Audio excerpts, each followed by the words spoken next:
नमस्कार। AD production पेश करते हैं दिलचस्प कहानियाँ। हर रविवार हम आपको सुनाएंगे एक दिलचस्प कहानी। आज की कहानी का शीर्षक है सच में भूत आया। सालों पहले की बात है।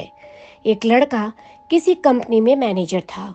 उसके साथ कभी कोई भूत की डरावनी बातें करता तो उसे डर नहीं लगता था। उसका कहना था कि भूत जैसा कुछ होता ही नहीं है, यह सब लोगों के दिमाग का वहम है। एक दिन ऑफिस में ज्यादा काम था, जिस वजह से वो घर रात को देर से लौट रहा था। बाइक से आराम से रात को घर जाते जाते अचानक एक सुनसान सड़क पर उसकी गाड़ी खराब हो गई। रात का समय था, कोई गाड़ी ठीक करने वाला नहीं मिलेगा सोचते हुए वो अपनी बाइक को खींचते हुए पैदल चलने लगा। कुछ ही दूर पहुंचा था कि उसे एक बस स्टॉप के पास कोई फकीर बैठा हुआ दिखा।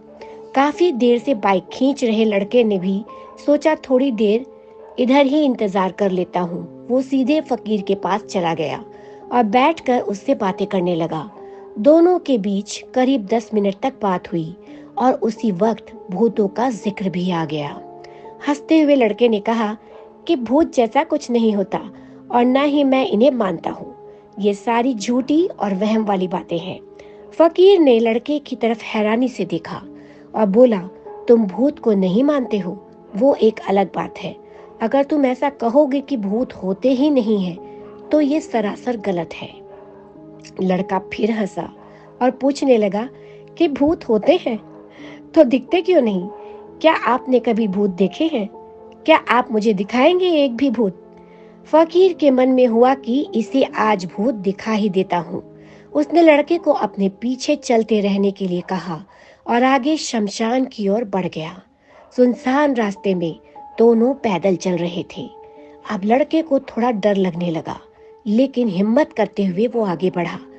कुछ ही दूर में दोनों शमशान पहुंचे। वहां कई मुर्दे जल रहे थे। फकीर ने उस लड़के को एक जगह पर बैठाया और कहा कि यहाँ कुछ देर पहले ही एक लाश जली थी। अब तुम्हें यहाँ मैं भूत दिखाऊंगा। फकीर ने फटाफट वहां पर कील गाड़ कर एक धागा बांध दिया। अब धागे का आखिरी हिस्सा उस लड़के के हाथ में थमाते हुए कहा, धागे की सीध में मैंने 4 बताशे रखे हैं। इन्हें खाने के लिए 4 आत्माएं आएंगी। जब तक आत्मा इन बताशों को पूरा ना खा ले, तब तक तुम इस धागे को बिल्कुल भी मत छोड़ना। लड़के ने जवाब में मुंडी हिला दी, और यदि तुमने धागा छोड़ा तो बहुत बुरा होगा। इतना कहकर फकीर ने लड़के को आंखें बंद करने के लिए कहा और खुद मंत्र पढ़ने लगा। लड़के को फकीर की बातें सुनकर थोड़ा डर लगने लगा, लेकिन वो धागे को तेजी से पकड़कर आंखें बंद करके बैठ गया। कुछ देर मंत्र पढ़ने के बाद साधु ने उसे आंखें खोलने के लिए आवाज लगाई। लड़के ने जैसे ही आंखें खोली तो सामने 4 आत्माएं बताशे खा रही थी। उसे इस सब पर विश्वास ही नहीं हो रहा था। तभी उसकी नजर एक आत्मा पर पड़ी। वो कोई और नहीं, उसका पड़ोसी था, जिसकी मौत 2 दिन पहले ही हुई थी। उसे देखते ही लड़के के हाथ से वो सफेद धागा छूट गया। उसने घबराहट में आसपास उस फकीर को देखा, लेकिन वो मंत्र पढ़कर जा चुका था।